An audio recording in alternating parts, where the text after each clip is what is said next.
Bonsoir tout le monde, bienvenue pour cette autre petite séance en direct sur la physiologie de l'exercice, dépenses énergétiques, composition corporelle et tout le tralala. Alors je vais laisser encore une fois le temps aux gens d'arriver un petit peu, qui se connectent tranquillement. N'hésitez pas à me saluer via la section commentaires de vos plateformes respectives. Alors aujourd'hui, la thématique, écoute, j'ai décidé ça ce matin en observant un petit peu différentes questions qui sont sorties là, sur les réseaux sociaux. À savoir, ça revenait encore, ça, la question, quel appareil brûle le plus de calories? Donc, c'est important, je pense, pour beaucoup de gens. Je pense que c'est surtout une question de rentabiliser, dans le fond, leur entraînement, de dire comment je peux faire pour brûler un maximum de calories, comment je peux faire pour dans le fond, choisir l'équipement que je vais utiliser. Il y en a certains que quel équipement je vais m'acheter. Donc, c'est vraiment chercher à avoir absolument l'appareil idéal pour brûler le plus de calories. Puis, ça peut paraître simple, mais c'est une question qui est quand même assez complexe, qui va dépendre de plusieurs facteurs. Donc, on a beaucoup d'éléments à passer en survol là, pour être sûr de bien comprendre ça. Donc, il y en a beaucoup qui vont souvent promouvoir un exercice cardio, un appareil cardio dans un premier temps parce que pour eux, ça a fonctionné, parce que pour eux, ils ont été en mesure, soit qu'ils voient qu'ils dépensent beaucoup de calories, soit qu'ils sont en mesure de perdre du poids en faisant cet exercice-là. Il y en a d'autres qui vont plus essayer de raisonner, qui vont regarder, cet appareil-là, d'habitude, les gens brûlent plus de calories, donc ça va sûrement être celui-là qui est plus efficace. Alors, on va commencer par le début. Qu'est-ce qui est le plus important, dans le fond, dans tout ça? C'est, à la base, il faut comprendre que l'appareil, il ne brûle pas de calories. Donc, pour certains, ça peut paraître évident, là, mais ce n'est pas l'appareil qui dépense des calories, c'est vous. Donc, le moteur de l'instrument que vous utilisez, c'est votre moteur. Donc, c'est vous qui allez être en mesure de dépenser des calories. Ça, pourquoi c'est important? C'est parce que peu importe, pour l'instant on va y aller comme ça, là, peu importe l'appareil que vous utilisez, le déterminant principal de votre dépense énergétique, ça va être votre capacité à dépenser des calories sur ce mouvement-là, sur cet équipement-là. Le principal déterminant de votre dépense énergétique lors d'activités cardio, ça va être votre capacité aérobie. Donc, votre VO2 max, votre cardio, donc votre consommation d'oxygène la plus élevée que vous êtes capable d'obtenir, c'est le principal déterminant. C'est ce qui va établir un petit peu les bases de votre potentiel à dépenser des calories sur n'importe quelle activité cardio. Donc, plus votre capacité aérobie est faible, peu importe l'équipement, moins vous allez être en mesure de dépenser une grande quantité de calories. Alors, une des priorités lorsqu'on va chercher à maximiser la dépense de calories en faisant des activités cardio, c'est de s'assurer que sa capacité aérobie est adéquate. Question de mettre un petit peu des chiffres là-dessus. Vous donner un ordre de grandeur. Dans la littérature scientifique, on parle d'une capacité aérobie d'un individu sédentaire qui est aux alentours de 30-35 ml d'oxygène par kilogramme de poids par minute. Ça, c'est dans la littérature, donc dans les livres. Dans la vraie vie, une personne sédentaire avec un léger surplus de poids, par exemple, peut avoir assez aisément une capacité aérobie à 20 ml, 25 ml. Alors, pour être certain qu'on comprenne bien, c'est cette quantité de millilitres-là, c'est la quantité d'oxygène que vous êtes en mesure d'inspirer, d'absorber, de transférer dans le sang, transférer dans les muscles et utiliser pour faire de l'énergie. Alors, plus le chiffre est élevé, plus vous pouvez transformer de l'énergie, plus vous pouvez faire du travail, donc plus vous pouvez courir vite, pédaler avec puissance, nager rapidement, etc. Alors, une capacité aérobie à 20-25 ml, ça ne permet pas une grosse dépense énergétique. Donc, si je veux augmenter ma dépense énergétique sur un appareil cardio, ce n'est pas l'appareil dans un premier temps, que je dois chercher à améliorer ou à optimiser, c'est d'abord et avant tout moi. Parce que je pourrais utiliser un appareil cardio qui, entre guillemets, permet de brûler une grande quantité de calories, mais ça va se traduire par un exercice super difficile pour moi parce que ma capacité est faible. Donc, ça va être trop dur. Alors, votre capacité aérobie, là, c'est la première chose, vraiment la première chose à considérer pour savoir combien de calories vous allez être en mesure de dépenser. Et ça, c'est assez fascinant. Je me rappelle quand je donnais des cours de spinning. Des fois, il y a des gens qui utilisent des cardiofréquencemètres puis ils vont dire la quantité de calories qui a été brûlée, tout le kit. Puis en faisant le calcul, il y a plusieurs personnes que le nombre de calories indiquées sur leur cardiofréquencemètre, ça fait aucun sens parce que leur capacité aérobie ne leur permet pas de dépenser cette quantité de calories-là.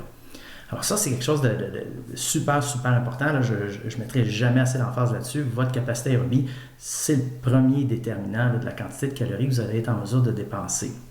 Après ça, il y a d'autres facteurs secondaires. Il y a d'autres éléments qui vont influencer votre capacité à dépenser des calories. Il y a des facteurs qui vont être de nature biomécanique. Je vais me prendre comme exemple, moi en natation ou en ski de fond, je ne dépense pas beaucoup de calories et ça, c'est totalement indépendant de ma capacité aérobie. Techniquement, je suis nul. Donc, biomécaniquement, je ne suis pas en mesure d'exécuter le mouvement convenablement. Donc, je ne suis pas capable de tirer profit de ma capacité aérobie pour dépenser de l'énergie parce que la technique m'empêche de le faire. Donc, ça, c'est un critère, si on veut, secondaire, mais qui peut être quand même important. Si vous arrivez, vous n'êtes pas en mesure de courir parce que vous n'avez pas la mécanique pour courir, bien à ce moment-là, sur le tapis roulant, vous ne pourrez pas aller très vite. Et même si vous avez une excellente VO2 max, si mécaniquement vous n'êtes pas capable de courir vite, bien vous ne dépenserez pas ces calories-là.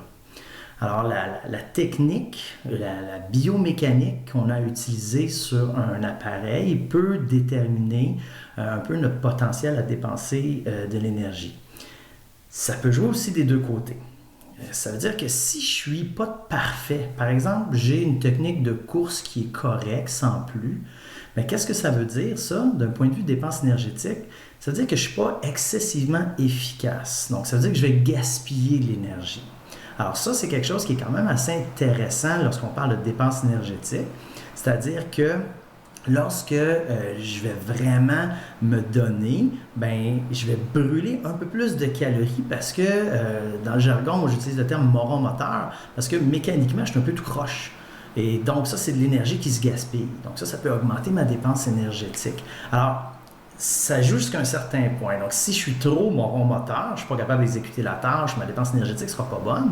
Mais à l'inverse, si je suis trop excellent dans la tâche, bien, je vais être très efficace, je vais moins gaspiller d'énergie. Donc, ma dépense énergétique, bien, elle va être directement dépendante de l'intensité que je vais mettre. Donc, il va falloir que je sois beaucoup plus intense parce que je suis beaucoup plus efficace.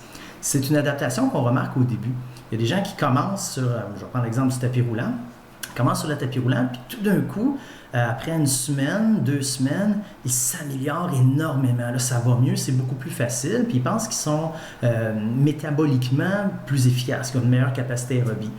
Mais en réalité, c'est juste que la technique s'est légèrement améliorée. Ils sont capables de mettre un pied devant l'autre de façon un peu plus fluide. Ça facilite le mouvement. Donc là, il faut augmenter l'intensité si on veut maintenir le cap au niveau de la dépense énergétique. Michael, il y a une question. Comment fait-on pour calculer la dépense exacte de calories durant une séance? Déjà en partant, quand on voit dépenses puis exact, lorsqu'on parle de dépenses énergétiques, ça part mal. On ne peut pas mesurer avec exactitude la dépense énergétique. Donc, on va toujours avoir une variation, il y a toujours des petits estimés, toujours des petits flous. Normalement, ce qu'on va faire, si on veut vraiment déterminer notre dépense énergétique sur une activité cardio, on va mesurer la consommation d'oxygène et la production de CO2. C'est vraiment ce qu'on va faire. Donc, on va utiliser un masque, donc un analyseur de gaz, et en sachant combien d'oxygène est consommé, combien de CO2 est produit, on peut savoir avec pas mal de précision combien de calories sont dépensées. Donc ça, pour les activités cardio, ça va super bien.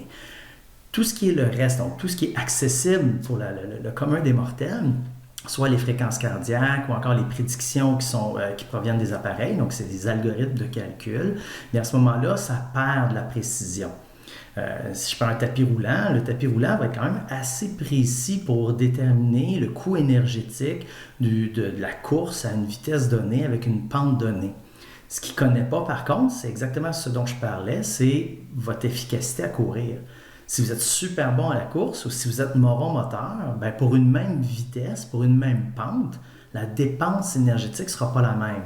Le tapis roulant, il n'y en a aucune idée. Vous pourriez ne pas être sur le tapis roulant, le laisser rouler à une vitesse donnée avec une pente donnée, puis indiquer les calories quand même. Donc, il ne sait pas si vous êtes bon ou pas bon. Donc, à ce moment-là, ça va venir influencer. Les fréquences cardiaques, pour déterminer la dépense énergétique, c'est quand même pas si pire. Le problème qu'on a, c'est les masses musculaires qui sont impliquées, les types de mouvements qui sont réalisés, n'ont pas tous le même impact sur les fréquences cardiaques lors d'un effort. 150 de fréquence cardiaque sur un vélo stationnaire, en ski de fond, sur un rameur ou sur un tapis roulant, c'est pas nécessairement la même dépense énergétique. Alors ça aussi, ça peut jouer. Donc plus on s'éloigne de la mesure de la consommation d'oxygène et de la production de CO2, bien, plus on a des risques, plus on vit sur certaines hypothèses qui peuvent faire en sorte qu'on a une marge d'erreur. Je vous dirais, sur les tapis roulants, les bonnes marques de tapis roulants, la prédiction de la dépense énergétique, donc les calories que vous voyez, si vous rentrez votre poids, vous êtes relativement correct là, comme technique de course ou de marche, vous ne tenez pas après les rampes lorsque vous faites l'activité, ça devrait être quand même proche. On ne devrait pas être si loin là, si le tapis est bien calibré. On peut quand même se fier à ça. D'autres appareils, c'est beaucoup plus, je dirais, volatile comme mesure. Je donne un exemple, des appareils elliptiques sont potentiellement les pires. Les appareils elliptiques vont vraiment avoir tendance à surestimer beaucoup la dépense énergétique. Si un test que vous pouvez faire, là, si en 10 minutes sur un tapis roulant, vous dépensez 100 calories, puis vous trouvez ça super difficile, puis vous arrivez sur un elliptique, puis en 10 minutes, vous en dépensez 200, puis vous trouvez ça super facile, il y a un problème. C'est pas normal. Il y a certaines personnes qui vont se dire « Ah, ben cool, je vais aller sur l'elliptique, je brûle beaucoup plus de calories, puis c'est plus facile. » Ça ne marche pas comme ça. Là. Ça se peut qu'un exercice pour une même quantité de calories, on trouve un peu plus facile, un peu plus difficile. Mais les écarts, là, moi j'avais fait des tests sur des elliptiques, on était 50, 60, 70% de surestimation de la quantité de calories qui était réellement dépensée. Donc, il faut faire attention là-dessus. Michael, aussi dans ta question, tu parlais des METs, donc les équivalents métaboliques. Ben, ça vient à peu près du même calcul, dans le fond, sur un tapis roulant. Donc, les calories qui vont être déterminées, qui vont être affichées, ben, c'est les mêmes valeurs brutes qu'on va utiliser pour déterminer les MET. Donc, ça va être sensiblement la même chose là, lorsqu'on va prendre des appareils où on supporte le poids puis on rentre le poids, ou des appareils où on ne supporte pas le poids, comme tout ce qui est aviron, vélo et compagnie. Ben, les mètres puis les calories, ça va à peu près s'équivaloir à ce moment-là parce que le calcul provient de la même source. Donc, j'espère que ça répond à Michael un petit peu là-dessus. Donc, vous voyez que la dépense énergétique sur les appareils, c'est quand même complexe. On a de la marge d'erreur un petit peu avec les chiffres qu'on a. Puis, il y a d'autres éléments qui peuvent venir un petit peu, si on veut, nous orienter vers un exercice plus qu'un autre. Si vous prenez, par exemple, un exercice qui va mobiliser une plus grande masse musculaire. Si je prends la course à pied, il y a quand même des grosses masses musculaires qui sont impliquées. Je suis en position debout, je supporte le poids. Et comme il y a des grandes masses musculaires qui vont être impliquées, bien, à ce moment-là, je vais avoir une dépense énergétique potentiellement un peu plus importante. Je vais aussi potentiellement trouver ça peut-être un petit peu plus difficile. Donc ça peut jouer là-dessus. Un exemple de ça, pour une intensité à peu près égale, on remarque qu'un vélo versus un tapis roulant, on va observer une dépense énergétique peut-être un petit peu plus élevée sur le tapis. Mais ça, c'est des comparaisons où on va paramétrer les choses de façon égale. Alors, si je m'entraîne sur un appareil, après ça, je m'entraîne sur un autre, Ça ne veut pas dire que je fais exactement la même chose, donc on ne contrôle pas là, pour les différentes variables. Fait qu'à ce moment-là, il faut faire attention, il faut de chercher à trouver vraiment, à dire, ah ben là, le tapis, c'est préférable, on brûle plus de calories. C'est pas nécessairement le cas. Là. Dans les fins détails, peut-être un peu, mais dans la vraie vie, là, c'est pas ça qui va être un gros déterminant. Donc, la quantité de masse musculaire, ça peut être un facteur. Votre habilité technique aussi, comme je le mentionnais, ça aussi, ça va être un élément à considérer. Puis l'évolution de votre technique. Moi, j'affectionne particulièrement les simulateurs de marche d'escalier. J'adore ça. Les gens les aiment pas. Puis si vous faites le tour, vous demandez pourquoi les gens les aiment pas. Les gens vont dire parce que c'est difficile. Puis, quand on creuse un peu, c'est parce que ça ne permet pas de brûler beaucoup de calories pour la difficulté que c'est. Pourtant, c'est des appareils qui font en sorte que vous luttez directement contre la gravité. Le simulateur de marche d'escalier, là, que les marches montent, descendent. Donc, ça, c'est très coûteux pour l'organisme. Donc, c'est un appareil qui est très difficile à faire, mais c'est un appareil c'est assez facile d'avoir une intensité élevée à ça, donc une dépense énergétique quand même assez importante. Puis il y a beaucoup de gens qui vont vous dire, j'ai pas trop aimé le simulateur de marche d'escalier, je trouve ça difficile, je suis allé sur l'elliptique, puis là j'avais pas mal plus de fun. Puis étrangement, plus de fun, c'est associé à plus de calories par minute, plus facile. Alors qu'en réalité, c'est pas ça qui va se passer. Alors, ce qui va être important, dans le fond, dans notre sélection, c'est déterminer le cliché, le classique, déterminer l'appareil qu'on affectionne le plus. Et pour nous aider à orienter un peu notre affection, essayez d'aller voir quel appareil où j'ai le plus grand potentiel de m'améliorer. Quel appareil aussi est le plus utile en termes de mouvement. S'il y en a qui sont familiers, des appareils qu'on appelle les arm crank, donc des ergomètres, mais à pédalier pour les membres supérieurs. C'est pas nécessairement un exercice qui est intéressant. Donc, quelqu'un qui va se dire « Ah, moi, je vais aller faire ça », pour la majorité des gens, les bénéfices qu'on va tirer de ça, les adaptations qu'on va générer à partir de ça, ne sont pas nécessairement intéressantes pour le quotidien. Versus le tapis roulant, ça va être beaucoup plus fonctionnel. Donc, le fait d'être capable de marcher plus longtemps ou marcher plus vite, ou etc., ça va être des choses qui sont un peu plus utiles pour l'ensemble de la population. L'autre élément pour le arm crank, l'inconvénient, c'est qu'on a de très petites masses musculaires qui vont être impliquées. Et ça m'amène à un autre point. S'il y en a qui ont déjà fait du vélo avec la selle trop basse, où est-ce que la jambe n'est pas en mesure de déplier complètement, là, on a vraiment un travail avec une amplitude restreinte, ça génère beaucoup de fatigue en périphérie. S'il y en a qui ont déjà essayé un arm crank, là, un ergomètre à bras, ça aussi, c'est pas long, les avant-bras, les épaules, ça brûle, ça fatigue. Ça, c'est un autre facteur qui peut venir influencer notre capacité à dépenser des calories. C'est ce qu'on appelle un peu la fatigue périphérique, donc la fatigue locale dans le muscle.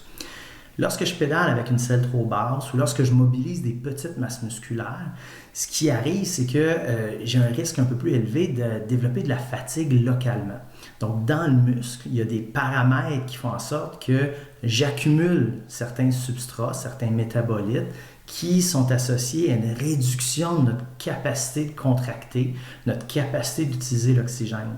Donc, je vais avoir un sentiment de fatigue, un sentiment d'épuisement assez rapide et une diminution de ma capacité de travail assez importante. Alors ça va avoir un impact sur ma capacité à utiliser mon cardio et par le fait même sur ma capacité à dépenser des calories. Alors, c'est des petits éléments. Moi, je me souviens, quand je travaillais sur le plancher des gyms, puis on demandait aux gens ajuster votre selle de vélo, c'est super important, puis les gens négligeaient ça souvent, puis parce que la plupart du temps, les gens pensaient que c'était pour éviter les blessures. Oui, jusqu'à un certain point, mais le fait d'être mal ajusté sur le vélo peut créer une fatigue au niveau des membres inférieurs qui est vraiment abusive et qui va empêcher d'utiliser pleinement l'intensité adéquate. Puis on ne stressera pas le système métabolique suffisamment, on va vraiment juste travailler localement en périphérie et c'est beaucoup moins intéressant en termes de dépenses énergétiques. Donc ça, c'était des éléments qui étaient à considérer. Alors, j'ai peut-être un petit tour de table. Je ne sais pas s'il y en a qui ont des questions, des commentaires, des faits vécus, des histoires de rouler pendant 50 km sur un vieux BMX avec la selle trop basse puis avoir les cuisses en compote. Je vais continuer. Donc, en attendant, si jamais il y a des questions qui surviennent. Donc, lorsqu'on va chercher à vraiment maximiser la dépense énergétique, comme je disais, d'apprendre un appareil pour lequel on a une certaine préférence, ça peut aider sur des variables psychologiques. Pourquoi? Parce que notre capacité à dépenser des calories, moi, je vois beaucoup ça d'un côté métabolique, d'un côté physiologique, donc notre VO2 max, mais il y a aussi des facteurs comme la résilience. Donc, psychologiquement, notre tolérance à l'effort, ça aussi, ça va être un facteur qui, pour une période de temps prolongée, va avoir un impact sur la quantité de calories qu'on est capable de dépenser. Donc, si c'est toujours facile, j'ai toujours beaucoup d'aisance à faire l'exercice et que je ne suis pas confronté un petit peu à de la difficulté, ben ça peut faire en sorte que tranquillement, je devienne un peu complaisant, je suis habitué à travailler dans Watt, puis je ne fais pas face à d'énormes difficultés et ça peut venir à limiter ma capacité à dépenser des quantités importantes d'énergie parce que je vais avoir la difficulté à élever l'intensité. Plus je vais élever l'intensité, bien, plus ma perception de l'effort va être élevée aussi, puis je vais trouver ça difficile. Donc, ça peut être intéressant de se challenger un petit peu, puis psychologiquement, de se mettre dans des conditions parfois, avec les athlètes, on va parler de difficultés accrues. Donc, on va faire un entraînement, mais avec des conditions qui font en sorte que c'est plus difficile. Donc, psychologiquement, c'est plus difficile. L'entraînement à jeun le matin, c'est un exemple de ça. Psychologiquement, ça peut travailler un petit peu. Donc, nos réserves énergétiques sont basses. Notre perception d'effort va être un petit peu décalée. On va trouver un même effort plus difficile parce qu'on est à jeun versus si on n'est pas à jeun. Alors ça peut être des trucs de temps à autre pour aider à améliorer notre résilience et notre capacité à tolérer un effort plus grand. Donc, une autre question, une formation pour l'ajustement d'un vélo de spinning. La plupart des magasins de vélos vont offrir ce qu'ils appellent un fitting. Et là-dessus, j'ai des histoires merveilleuses et comme des histoires d'horreur aussi, là, des affaires épouvantables. Le fit qui va être fait, c'est très biomécanique, c'est très pour un ajustement. Souvent, c'est très technique. Les gens vont dire, moi j'ai vu qu'il fallait faire ABC, donc j'applique ABC pour tout le monde. Somme toute, s'ajuster sur un vélo, les choses de base, là, c'est principalement au niveau, je veux parler de la fatigue au niveau des membres inférieurs, là, on veut s'assurer que lorsque la pédale est en bas, donc à 6 heures, ben, le genou, il y a une très légère flexion. Et lorsque la pédale est en haut, ben, le genou ne dépasse pas la hauteur de la hanche. Donc, on va travailler là-dedans. Donc, à ce moment-là, ça va permettre vraiment un allongement presque complet, une flexion pas trop importante. Et on va maximiser le recrutement des muscles. Puis le fait qu'on déploie la jambe sur une grande amplitude, mais ça permet d'améliorer le flux sanguin, la circulation sanguine en périphérie. Et ça va diminuer les risques d'avoir une fatigue périphérique trop importante trop vite. Petite question à Nadia sur si c'est possible d'accélérer le métabolisme de base. Si oui, comment? Je peux en parler brièvement, mais accélérer le métabolisme de base, ça se fait, mais c'est pas utile. Ça sert vraiment pas à grand-chose, là, puis je vais expliquer pourquoi après. Mais accélérer le métabolisme de base, c'est la récupération. Donc, si je m'entraîne, après ça, j'ai besoin de récupérer, mais la récupération, il y a un coût énergétique. Ça va faire en sorte que mon métabolisme de base va être un petit peu taxé, si on veut, puis il va être élevé. Plus les besoins en récupération sont importants, donc plus il y a du dommage musculaire, plus je vais vider mes réserves d'énergie, donc plus l'entraînement m'épuise, ben, plus la récupération va être élevée. En temps normal, on parle d'une élévation du métabolisme de repos de 10-15% pour quelques heures. Fait que si on fait le calcul, un métabolisme de repos moyen, c'est à peu près 1 calorie minute. Si on parle d'une élévation de 10 à 15%, on monte à 1,1 calories minute ou 1,15, 1,2 calories minute. Donc, ça fait à peu près une centaine de calories là, au maximum là, sur un 24 heures suite à un entraînement traditionnel. Donc, c'est négligeable. Tout ce qui est aliments, tout le kit qu'on parle pour stimuler le métabolisme de base, ça ne stimule pas tant que ça le métabolisme de base, c'est plus la digestion qui peut être affectée, puis ça aussi c'est relativement minime. Pourquoi c'est pas important? Bien parce que le métabolisme de base, il ne pourra pas bouger tant que ça. Et bien souvent, c'est pour appliquer ça un principe de perte de poids. Et le métabolisme de base, c'est pas le compartiment de la dépense énergétique qui a le plus d'impact dans la gestion du poids. C'est probablement pas mal plus le compartiment de l'activité physique. Donc, toutes les contractions musculaires qui élèvent notre métabolisme au-dessus du métabolisme de base. Donc, vraiment, toutes les activités qu'on peut faire dans une journée, c'est le compartiment le plus variable et c'est celui qui est le plus associé à la perte de poids et la prévention du regain de poids. Alors, de se casser la tête pour essayer d'augmenter notre métabolisme de base, c'est peu utile. Donc, ça ne sert vraiment pas à grand-chose là, en termes de gestion de poids ou en termes de bénéfices santé. De jouer sur le compartiment de l'activité physique est plus payant le temps au niveau de la condition physique que de la gestion du poids. Donc, j'espère que ça répond, Nadine. Pierre, pourcentage minimal de la fréquence cardiaque max qui peut avoir un certain effet pour la meilleure combustion des calories en cardio. Bien, meilleure combustion, il faudrait le définir. Il y en a qui vont parler de meilleure combustion sur utiliser un carburant plus type lipide que type glucide.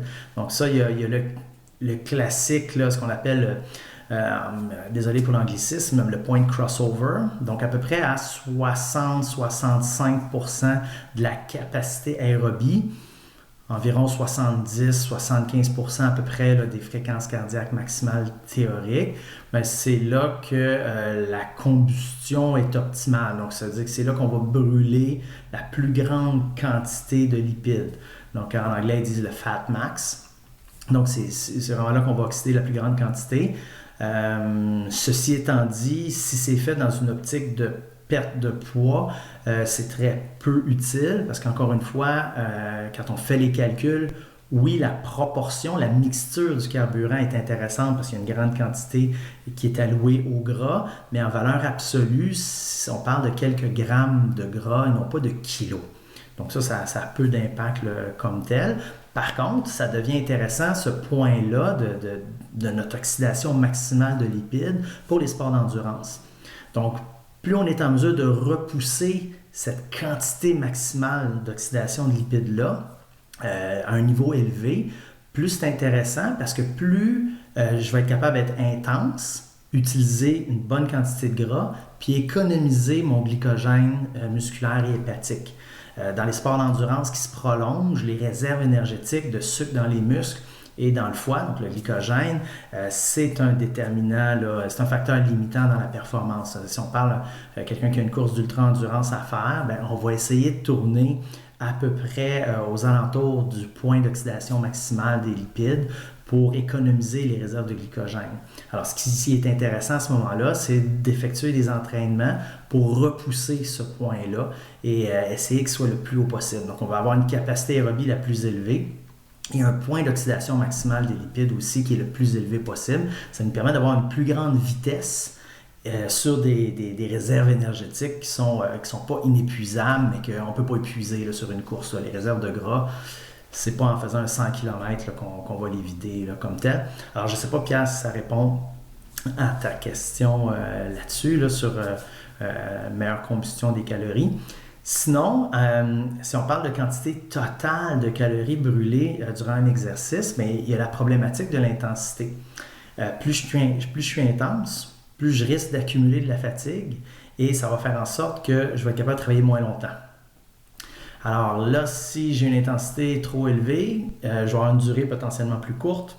Donc, la quantité de calories que je vais être en mesure de dépenser peut être moindre pour une séance d'entraînement. Puis là, il y a des gens qui vont systématiquement tomber dans un patron d'entraînement en disant que ça fait appel à une plus grande dépense énergétique sans nécessairement le quantifier. Donc, il y a des gens qui vont arriver et vont dire les entraînements par intervalle à haute intensité, c'est ce qui te permet de brûler le plus de calories. Je l'ai lu quelque part, ça a été publié dans des revues scientifiques, etc. Donc, si je fais ça, moi, je vais brûler plus de calories que si je fais un entraînement en continu. La semaine passée, j'ai fait différents types d'entraînements. J'ai poussé, j'ai été fatigué, j'ai fait des entraînements en continu, j'ai fait des entraînements par intervalle. Et puis, si je regarde les entraînements que j'ai dépensé le plus de calories, c'était des entraînements que j'appelle au seuil, c'est-à-dire que un entraînement à la plus haute intensité soutenable pour, par exemple, un 20 minutes ou un 30 minutes. C'est là que j'ai vraiment maximisé ma dépense énergétique, là, que j'avais peut-être une centaine de calories de plus que pendant mes intervalles. Pour un sentiment de fatigue, je dirais pas similaire. J'ai trouvé un peu plus dur de faire les entraînements au seuil, mais c'était pas si pire. C'était pas le jour et la nuit là, comme perception de l'effort. Alors, ça aussi, c'est un élément à considérer. Là, c'est un peu qu'est-ce qu'on va faire. Le patron d'entraînement va nous permettre de dépenser plus ou moins de calories. Et pas tomber là, systématiquement dans un patron de dire ben, moi je fais des intervalles parce que ça brûle plus de calories. Mais si vous faites le calcul, puis ça, vous pouvez utiliser les calories qui viennent avec l'appareil, là, qui sont calculées sur l'appareil, ça peut vous donner une idée. C'est pas systématique que l'entraînement par intervalle là, va vous permettre de dépenser plus de calories par entraînement. Votre capacité aérobie va être un facteur limitant à ça. Et l'autre point aussi, ben, votre endurance aérobie. Donc la fraction de votre capacité aérobie que vous êtes capable d'utiliser dans le temps aussi va être un déterminant. Là-dessus, je m'explique. Lorsque je fais des intervalles, c'est surtout ma capacité aérobie parce que c'est très court et c'est très intense. Donc là, la quantité de calories que je vais être capable de dépenser, bien, ça va être majoritairement ma capacité aérobie. Puis il va y avoir un petit peu en anaérobie, mais on ne rentrera pas dans cette avenue-là parce que c'est beaucoup plus difficile à comptabiliser. Mais disons que ça va être ma capacité aérobie là, qui va faire, bien, je suis capable, combien de calories minutes je suis capable de dépenser à 100%, à 120%, et ainsi de suite. Si je prolonge dans le temps et je fais du continu, ben à ce moment-là, c'est oui ma capacité aérobie, mais aussi le pourcentage de ma capacité aérobie que je suis capable d'utiliser dans le temps. Pour mettre ça peut-être un peu plus clair, parce que c'est pas toujours facile à saisir, mais si moi, on prend deux individus, mon clone, moi-même, on a la même capacité aérobie. Théoriquement, ça veut dire qu'on est capable d'avoir la même vitesse maximale, à peu près. Mais mon clone, lui, pendant 20 minutes, il est capable d'utiliser 90% de sa capacité aérobie. Puis moi, pendant 20 minutes, je suis capable d'utiliser seulement 80%. Donc, bien qu'on a la même capacité aérobie, les mêmes caractéristiques biomécaniques, lui, il a une endurance aérobie plus élevée que moi sur 20 minutes. Donc, il va être capable d'avoir une intensité, être plus vite pendant 20 minutes. Donc, brûler plus de calories que moi pendant 20 minutes. On a le même cardio, mais lui, il a une meilleure endurance. Donc, ça peut être aussi un facteur. L'endurance va jouer très peu sur la majorité des entraînements fractionnés, les entraînements par intervalle, mais sur du continu, l'endurance va avoir un effet, l'endurance aérobie va avoir un effet beaucoup plus important sur la quantité de calories qu'on va dépenser. Puis pour illustrer ça, le meilleur exemple, c'est les marathoniens, les meilleurs au monde. Celui qui est le plus rapide, c'est pas systématiquement celui qui a la plus haute capacité aérobie. C'est celui qui a la meilleure combinaison entre capacité aérobie assez haute et pourcentage d'utilisation de la capacité aérobie. Parce que si c'était uniquement une question de capacité aérobie, on n'attendrait pas 2 heures, 2 heures et quart là, aux Olympiques pour savoir c'est qui le gagnant. On leur ferait faire un test de 6, 8, 10, 12 minutes. Puis celui qui a la plus grosse capacité aérobie, on lui donnerait la médaille. Donc ça serait vraiment pas... ça serait pas la même dynamique comme telle. Donc c'est pour ça que l'endurance aérobie peut être aussi un déterminant. En faisant le cardio, après la musculation, est-ce qu'on va brûler plus de calories qu'avant? Ben, c'est toujours mon classique de réponse, là. Ça dépend. Si je fais de la musculation et je crée de la fatigue, ben, je vais avoir une fatigue périphérique là, en partant. Donc, je vais avoir des muscles fatigués. Ça veut dire que je vais avoir une plus grande difficulté à soutenir le même effort sur le cardio.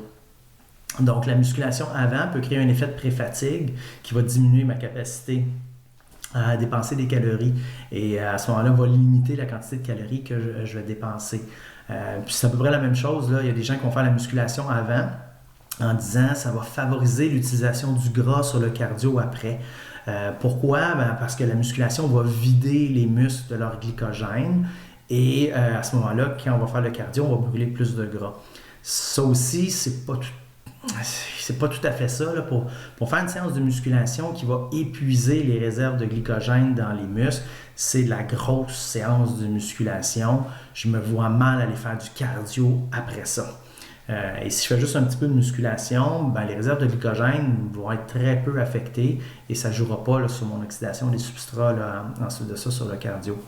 Donc le cardio après la muscu, pour la dépense énergétique pendant l'effort, ça va être moins important. Et après ça, après l'effort, ça a relativement peu d'impact parce que c'est l'ensemble de la séance et des besoins en récupération qui vont dicter combien de calories on va brûler de plus en récupération. Le EPOC, là, ça va vraiment être... Fait que ça qu'on a fait le cardio avant la muscu ou la muscu après le cardio, peu importe la combinaison, c'est de combien on a épuisé les réserves énergétiques et combien de dommages musculaires on a fait. Et c'est ça qui va déterminer là, de combien s'élève le métabolisme.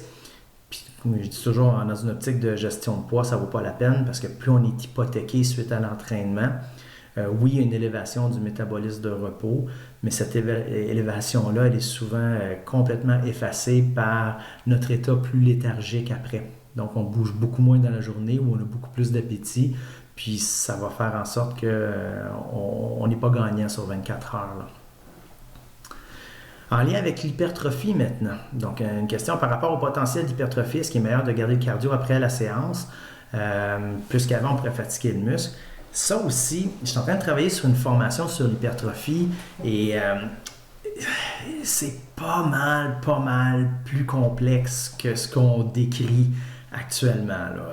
L'hypertrophie, là, j'étais parti pour faire un cours d'1h15, puis je pense que ça va être une formation de 15 heures là, sur l'hypertrophie. Mais Michael, pour répondre à ta question, le cardio peut être utile pour l'hypertrophie. Si je fais mon cardio avant, je peux créer certaines conditions métaboliques dans le muscle qui envoient des signaux pour déclencher le processus d'hypertrophie et auxquels je peux rajouter d'autres signaux qui utilisent des voies différentes lorsque je vais faire ma musculation après. Donc, c'est pas nécessairement pas bon, c'est pas nécessairement bon. Il y a certaines combinaisons de cardio et de musculation qui semblent stimuler plus de voies de signalisation pour promouvoir l'hypertrophie. Donc, cardio avant, cardio après, c'est pas systématiquement bon ou mauvais. Ça peut être super intéressant, comme ça peut avoir aucun effet, comme ça peut être nuisible. Si je vais faire des entraînements par intervalle, je perds connaissance 2-3 fois pendant ma séance, tellement c'est difficile. Après ça, je m'en vais faire de la musculation. Je suis pas sûr que je vais être bien performant sur ma musculation, puis je suis pas certain que je vais arriver là, à créer une tension mécanique, un stress mécanique intéressant là, sur ma musculation. Donc à ce moment-là, ça serait contre-productif. Mais il y a des moyens là, d'agencer là, le cardio et la muscu pour favoriser l'hypertrophie. Là. Je vous dis, l'hypertrophie, là, c'est vraiment une coche beaucoup plus complexe que ce qu'on peut penser. Là. Mais vraiment, là. Moi, je pensais que je ne m'y connaissais pas pire en hypertrophie. Puis dans les 2 dernières semaines, mon monde en hypertrophie s'est effondré. Là. Je n'y connais rien. Mais rien. Là. Puis les gens qui disent qu'ils savent exactement c'est quoi l'hypertrophie, là, je ferme la parenthèse là-dessus, mais à ce jour, on n'a pas encore de méthode pour bien quantifier l'hypertrophie. Qu'est-ce qui se passe exactement dans le muscle? C'est toutes des suppositions à partir... C'est un peu comme si on faisait des sondages. C'est vraiment, on fait un petit sondage, puis on se dit, ben le sondage dit ça, donc la réalité, c'est ça. C'est pas tout. Ça se peut que ça soit ça, mais c'est pas le résultat de l'élection, mettons. Donc là, présentement, en hypertrophie, on a juste des sondages. C'est juste ça qu'on a. Fait que ça nous donne des idées, mais il n'y a pas eu d'élection encore là, pour déterminer c'était quoi qui se passe en hypertrophie. Alors Nadine qui pose la question, manger avant de dormir, j'en pense quoi côté cortisol? Ça aussi, c'est un élément qui est fascinant, le cortisol. Une des hormones de laquelle on parle le plus, qui est systématiquement associée à quelque chose de pas bon. Et puis, une des hormones qui est super difficile à mesurer. Puis la plupart du temps, elle n'est pas mesurée. Donc les gens vont dire « Ah, parce que tu te sens comme ça » ou « parce que tu es comme ça, ton cortisol est élevé ou il est bas ». Mais c'est rarement associé à des mesures. Puis même avec des mesures, souvent c'est des mesures salivaires, c'est super variable. Le cortisol, c'est pas mauvais, c'est pas bon, c'est un médiateur d'adaptation. Donc le cortisol, c'est un peu un signaleur de transition. Il est influencé par plein de choses. Il est influencé par certaines émotions, ça peut jouer la lumière, le froid, la chaleur, les aliments qu'on va consommer. Donc tout ça, c'est des choses qui vont faire fluctuer le cortisol et c'est pas bon ou mauvais. Dans le fond, le cortisol, lui, il s'adapte, puis il fait son travail de médiateur, si on veut, pour les adaptations. Je lisais dernièrement un article sur les réseaux sociaux. Quelqu'un qui disait que le cortisol, c'est pas bon parce que quand ton cortisol monte, ça dégrade le muscle puis tu perds du muscle. Le cortisol, ce qui est particulier, puis ce qui est fascinant, c'est qu'il va avoir une action spécifique au niveau des fibres musculaires et il va cibler les fibres qui sont peu utilisées. Donc, c'est une étape dans le remodelage musculaire qui est nécessaire pour les adaptations. Alors, c'est pas ton cortisol augmente puis ton muscle qui fond à cause de ça, c'est ton cortisol augmente et ça réorganise tes ressources. Ce que tu ne te sers pas, ça s'en débarrasse parce qu'on va utiliser pour faire d'autres choses. Donc ça, c'est une première chose. Donc, que le cortisol soit élevé, que le cortisol soit bas, c'est pas ça qui est le problème, c'est qu'est-ce qui fait en sorte que le cortisol est élevé ou que le cortisol est bas. Et c'est ça qui détermine si c'est bon ou c'est pas bon. Quelqu'un qui a toujours un niveau super élevé de cortisol parce qu'il s'entraîne 3 fois par jour puis que sa récupération n'est pas au rendez-vous, ben le cortisol il est là puis il dit OK, on s'adapte, on a besoin de s'adapter, mais je ne donne pas les ressources à mon organisme pour s'adapter. Et ce qui va faire en sorte que, ben, écoute, là, moi je dégrade pour m'adapter. Là, je fais des rénaux, là, fait que je démolis pour faire les rénaux, mais les gars de la construction ou les filles de la construction qui arrivent avec les nouveaux matériaux ne sont pas là. Puis ils viennent de rien construire. Fait que, est-ce que c'est grave que j'aille démolir? Bien, c'était nécessaire pour mes rénovations. Fait que c'est pas d'avoir démoli qui est le problème. Donc, c'est pas l'acte de démolition comme tel. C'est la réorganisation qui est pas au rendez-vous. C'est la construction après. Donc, c'est pas de chercher à réduire le cortisol, mais à ce moment-là, c'est de chercher à réduire, par exemple, la sollicitation. Alors, tout ça, un gros détour pour arriver à la réponse. Donc, manger avant de dormir, j'en pense quoi côté cortisol? Côté cortisol, c'est pas important.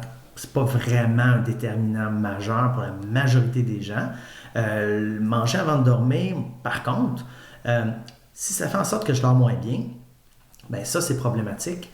Et aussi, plus je vais manger tard dans la journée, il y a quelques études qui sont intéressantes là-dessus, plus j'ai un risque de me suralimenter. Donc ça, c'est un autre problème. Donc je dirais que manger avant de dormir, ben moi je me poserais plus la question, est-ce que ça va faire en sorte que je vais me suralimenter? Puis est-ce que ça va perturber la qualité de mon sommeil? Donc ça serait vraiment, vraiment les deux éléments à surveiller là, avant le dodo, plus que côté cortisol. Puis de toute façon, comme c'est rarement mesuré, presque jamais mesuré convenablement, parce que c'est très difficile à mesurer, ben on ne peut pas vraiment savoir. T'sais, moi, si je mange, est-ce que ça va avoir un effet qui va élever mon cortisol ou le baisser? Je peux regarder dans le livre la théorie sur le cortisol, puis dire, ça devrait monter, ça devrait descendre. Mais comme je ne le mesure pas, c'est plus difficile. Fait que le cortisol n'est pas votre ennemi. Le cortisol, c'est votre ami. S'il cause des problèmes, c'est bien souvent votre mode de vie qui est problématique plus que le cortisol.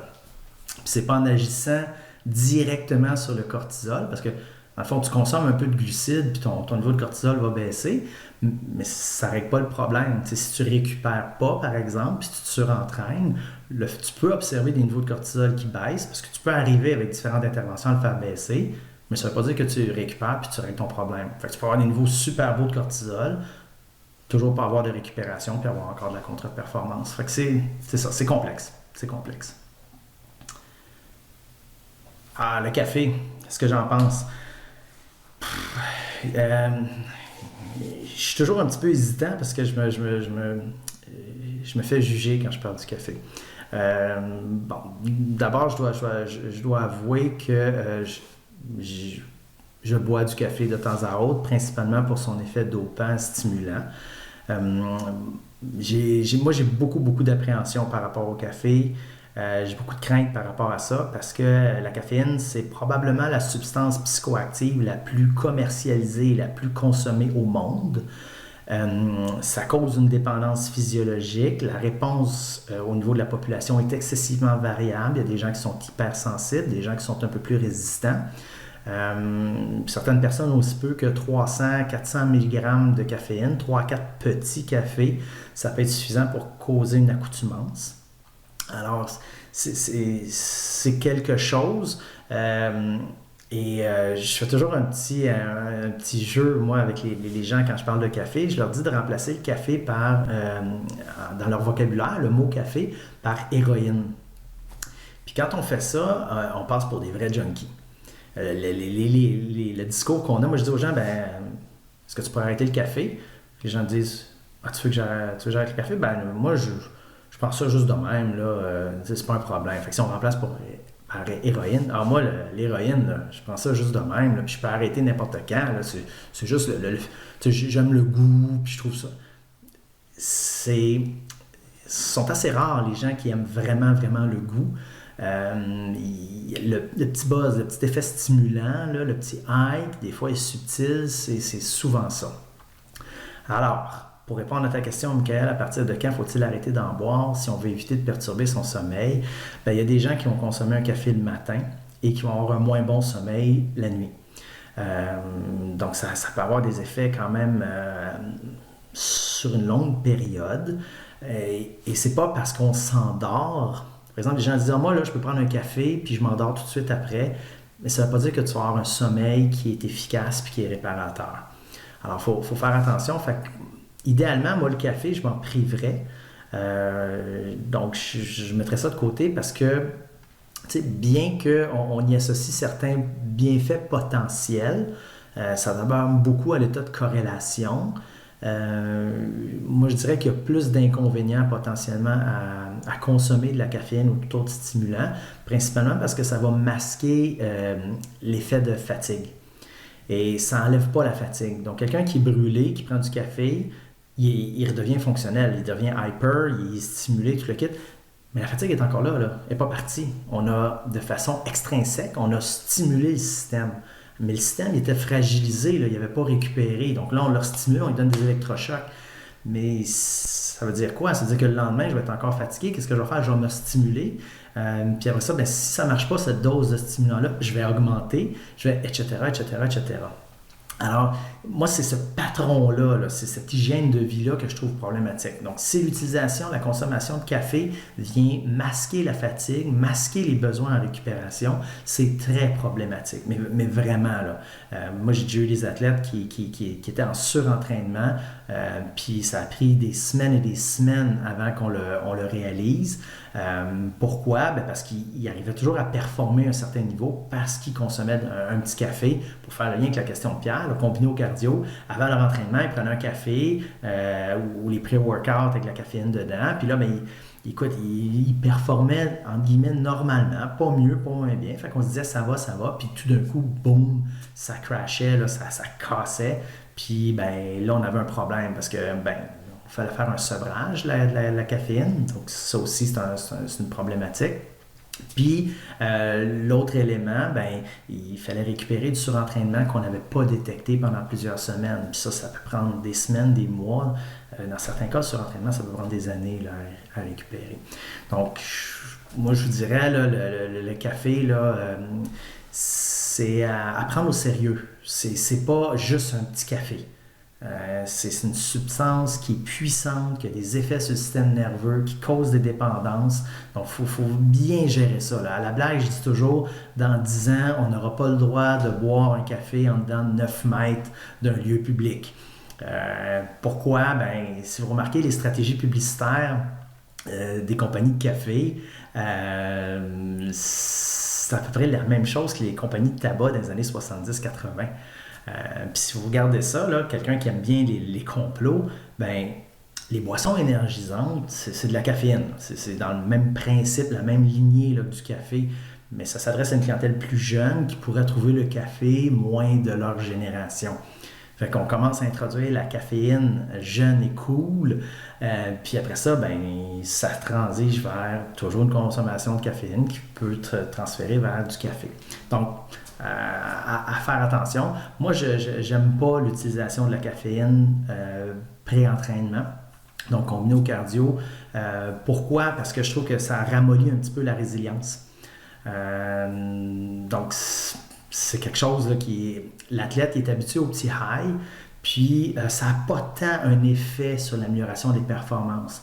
Il y a des études qui ont démontré qu'on avait 6% d'amélioration de la force, 13% d'amélioration sur la capacité aérobie, etc. Ce qu'on observe sur le terrain, c'est que bien souvent, les gens qui vont consommer de la caféine et qui vont faire un entraînement cardio vont faire à peu près le même entraînement que lorsqu'ils n'avaient pas pris de caféine, mais ils vont le trouver plus facile. Donc, puis vous pourrez faire le test de dire, moi je vais faire mon entraînement, ma séance cardio 20 minutes, je vais regarder combien de calories je brûle en faisant de la course sur le tapis, puis je vais faire la même séance d'entraînement, mais avec du café, puis je vais voir est-ce que je vais aller plus vite, est-ce que systématiquement, tu sais, c'est pas sûr que vous allez aller tellement plus, que vous allez brûler tellement plus parce que vous allez augmenter votre intensité, c'est pas certain. Moi je l'avais vu, on avait fait ces tests-là en musculation, et les gens faisaient les mêmes séances de musculation, ils faisaient le même nombre de séries, la même charge, mais ils trouvaient ça plus facile. Ils avaient trouvé la séance bien mieux, là, mais ils avaient fait la même affaire. Donc, c'est ça. Fait que je suis pas un fan de ça, là. Pour citer Marc Messier, des boys, je trouve que ça n'a pas un bon effet, entre autres, sur la dureté du mental et la capacité à tolérer un effort, là. Je trouve que le petit high, là, ça peut être problématique. Puis, dans les activités qui demandent de la coordination ou de la perception-analyse, par exemple, en hockey, pendant un temps, c'était super populaire. Il faut savoir que ça peut avoir la caféine à certaines doses, ça peut avoir un impact négatif là-dessus. Donc, on peut être vraiment hyper, puis avoir beaucoup de difficultés à analyser une situation et à agir avec cohérence avec notre perception. Donc, dans des sports d'équipe, ces choses-là, là, c'est pas très efficace. Donc, Michael, c'est pas la caféine, un pré-workout à privilégier, ça peut masquer le surentraînement, mais pas juste en pré-workout. Le matin, le café, moi je pense que ce serait important quand on se réveille le matin de se poser la question comment je me sens. Est-ce que je suis reposé, est-ce que je suis fatigué, avant de prendre une douche, avant de manger, avant de prendre un café. Moi j'ai beaucoup de gens qui me disent là, moi, j'ai pas de problème à me lever le matin. Là, je me réveille, je prends mon café, puis je suis parti pour ma journée. OK, mais si tu prenais pas ton café, est-ce que tu aurais la même journée? Puis là, les gens me disent, oui, ce serait pareil, puis le kit. Fait que là, je leur demande, je dis, pendant 3 jours, pourrais-tu arrêter complètement la consommation de caféine? Juste 3 jours, faire un test. Il y a certaines personnes qui le font, qui disent, ça va pas changer grand-chose. Il y a d'autres personnes qui trouvent ça particulièrement difficile. De la misère à dormir, perturbations gastro-intestinales, troubles de l'humeur, name it, là, ça va pas bien. Là. Donc ça, pour moi, c'est un signe que ça peut être inquiétant. Là. Écoute, si tu n'as pas cette substance-là, puis tu es tout croche de même, il y a quelque chose qui va pas bien. Là. Dis-moi pas que tu récupères, que la vie est belle, que tu as une super bonne hygiène de vie. Là. Au mieux, il y a juste une dépendance à la caféine. Au pire, tu ne récupères pas du tout, puis il faut que tu te dopes pour faire tes journées. Puis c'est littéralement ça. Hein? Les gens disent, voyons donc, c'est pas parce que c'est légal que c'est pas un produit dopant. Le comité olympique, là, ils ont enlevé la caféine des produits dopants pour la majorité des dosages. Là, je ne sais pas si on réinstaurait un dosage à partir duquel c'était pas bon. Et le premier argument qui était mis de l'avant, c'est parce que c'était une substance qui c'était trop facile d'en consommer puis d'avoir les quantités. Fait que c'est presque de dire comme si les anabolisants ils étaient super disponibles puis tout le monde pouvait en avoir puis c'était facile d'en obtenir puis c'était légal, on l'enlèverait de la liste des produits dopants. Mais l'effet est quand même là. Donc, moi, je me tiendrais loin de ça. Puis l'autre chose aussi, c'est que lorsqu'on travaille avec la caféine, parce qu'il y en a qui vont utiliser ça comme aide ergogène, ça prend vraiment, vraiment une bonne planification d'entraînement parce qu'il faut planifier des périodes de sevrage. Donc, il faut voir à certains moments donnés à enlever la caféine des entraînements. Pour retravailler la résilience, puis aussi pour prévenir l'accoutumance à la substance. Donc, puis ça, il va y avoir une période léthargique. Il peut y avoir des contre-performances. Donc, il faut rajouter cette variable-là quand on va planifier les entraînements, de dire quand est-ce que ça va être le moins problématique de retirer la caféine pour avoir le moins d'effet là, sur les performances. Là. Alors, Pierre, l'utilisation continuelle des pré-workouts, ça a sûrement un effet sur la santé à long terme. Ça serait pas correct pour moi de dire ah oui c'est sûr. J'ai pas vu d'études sur les effets à long terme là-dessus, sur l'effet des stimulants si on veut, la caféine comprise. Là. Moi, ce qui m'inquiète plus, je dirais, c'est pas sur la santé à long terme, mais c'est sur la santé avant terme plus. C'est l'effet de la caféine sur le développement du système nerveux de l'embryon et du fœtus. Moi, c'est plus là que j'ai mon inquiétude, là, parce que on va, par exemple, on va recommander la consommation d'un café par jour pour une femme enceinte, c'est pas problématique. Sauf qu'il faut savoir que selon le stade du développement là, de embryon-fœtus, l'effet de la caféine peut durer facilement 24, 48, 72 heures. Donc, un café par jour pendant 9 mois, ça peut faire en sorte que tu as un bébé qui a été high pendant 9 mois. Là, et le fait d'utiliser un stimulant comme ça qui est puissant sur le système nerveux, sur un système nerveux qui se construit, moi j'ai des inquiétudes par rapport à ça. J'ai pas de données, mais j'ai des inquiétudes. J'ai des infirmières en natalité qui disaient que il y avait des bébés qui étaient en sevrage là, dans certains cas là, à la naissance de caféine là, parce qu'ils n'en ont plus après. Alors moi, c'est plus en pré-terme qu'en long terme que j'ai mes inquiétudes. Là. Si j'avais à parier, là, moi, j'aurais plus tendance à dire que la consommation de caféine pendant la grossesse a probablement plus d'effet sur les troubles du spectre de l'autisme que les vaccins peuvent en avoir. Je regarderais plus la caféine avant de regarder les vaccins, par exemple. Mais ça, c'est... Comme je disais au début, les gens me jugent quand je parle de caféine parce que j'étais assez inquiet, moi, de ça. Je sais pas si vous avez d'autres questions. On est parti de quel appareil brûle le plus de calories à des conspirations du lobby de Juan Valdez et ses amoncellements de café. Alors, on a fait du chemin. Donc, si je reviens rapidement sur quel appareil cardio va être le plus efficace pour dépenser des calories, si on a des caractéristiques à donner, c'est un exercice qui va mobiliser la plus grande quantité de masse musculaire, un exercice qui va nous permettre d'utiliser la plus haute fraction de notre capacité aérobie, donc de vraiment maximiser notre cardio. Donc ça va être deux éléments là, qui vont être à considérer, mais pour chaque personne, ça peut être extrêmement différent. Moi, j'adore le rameur, donc je vais être capable de soutenir une intensité plus élevée sur un rameur parce que j'aime ça. Pourquoi j'aime ça? Aucune idée.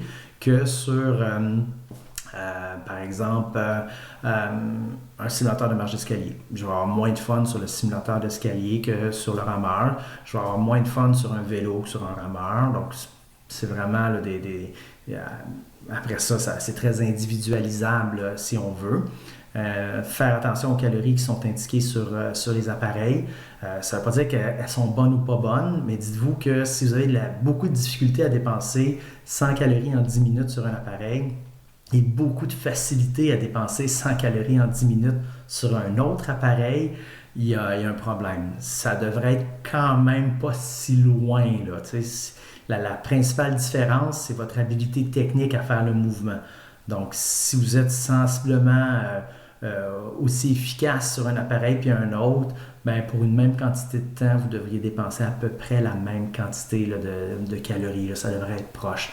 Donc, quand vous voyez des écarts intéressants, surtout des écarts vraiment à la hausse, là, comme c'est le cas avec la plupart des appareils elliptiques, faire une histoire courte avec ça, les appareils elliptiques, à un moment donné, on avait regardé ça, puis dans le calcul qui devaient utiliser, parce que ça, c'est des informations que les compagnies ne divulguent pas, même si on leur demande gentiment, poliment, on soupçonnait que pour faire le calcul de la dépense énergétique, l'équation utilisait le mouvement des bras et calculait que le mouvement des bras déplaçait le poids du corps, et à ça ajoutait le mouvement des jambes qui lui aussi déplaçait le poids du corps. Fait que ça donnait, si on faisait le calcul comme ça, ça nous donnait potentiellement proche de la valeur qui était indiquée sur le tableau de l'appareil. Mais en réalité, les bras ne déplacent pas le poids du corps. Ce n'est pas quelque chose qui est indépendant du travail des jambes. Bien souvent, les bras, ils suivent le mouvement de balancier des poignets, puis c'est majoritairement les jambes là, qui déplacent l'ensemble de la structure puis du mécanisme. Donc ça, c'était probablement mon explication pourquoi il y avait une surestimation, là, parfois de 50, 60, 70%. C'est qu'on surestimait beaucoup la charge de travail là, des membres inférieurs pour déplacer le tout. Donc, hey, merci Michael pour le commentaire. Tant mieux, c'était super intéressant. Moi, j'ai du fun à faire ça. J'adore ça.